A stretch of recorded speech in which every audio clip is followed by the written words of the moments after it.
Hi, my name's Siena, and I'm a front desk instructor at Planet Granite Portland. I'm also a dancer, and I'm here today to give you guys a tip of the week on foam rolling. All right, so the first thing that I'm going to talk about with you guys is the amount of pressure or discomfort that you're going to want to be feeling while you're foam rolling.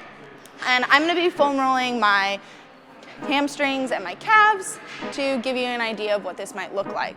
The first thing is you're going to feel a bit of discomfort while you're foam rolling. It's not the most pleasant experience all the time. The number one thing is you want to make sure that you're not in pain and that you're never having that hot, searing pain that means you might be tearing a muscle.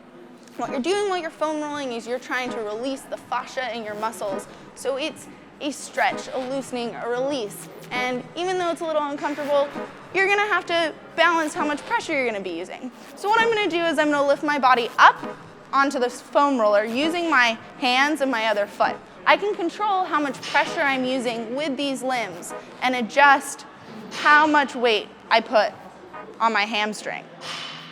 All right, so the second thing I'm going to talk to you guys a little bit about is the speed or time that you're going to use while foam rolling. One of the most important things is to make sure you're rolling at a consistent and slow speed. We're trying to release the fascia, so we don't want to be going super fast. The more we can slowly move over the muscle, the more we're going to be able to find those pressure points. And that's what we really want to focus our energy on. If you're rolling over that entire muscle without paying attention to where your pressure points are, you're going to be less effective. So as I roll, I really want to be slow as I go at that same speed. And then if I find a spot that's particularly tight, I can spend a little bit more time rolling out on that point. The main thing is if I'm going to spend more time on a point, I don't want to be sitting on it for multiple minutes, 5-10 minutes. You really just want to spend some time focusing on it. So the last thing I want to talk about with you guys is mindfulness. Foam rolling isn't something you're going to do all the time, at any time, in all situations. One of the main things is you want to foam roll while you're warm, so that your muscles are ready to have that pressure. The other thing is you want to make sure that your body is in appropriate positioning. So we want to think about our posture while we're doing this. We don't want to be a loosey-goosey noodle even though we're rolling over one. The main thing is if I'm supporting my body so that I can target a muscle, I want to think about keeping the surrounding muscle groups supported so that I'm not falling out of alignment. If I was rolling out my quad, for example,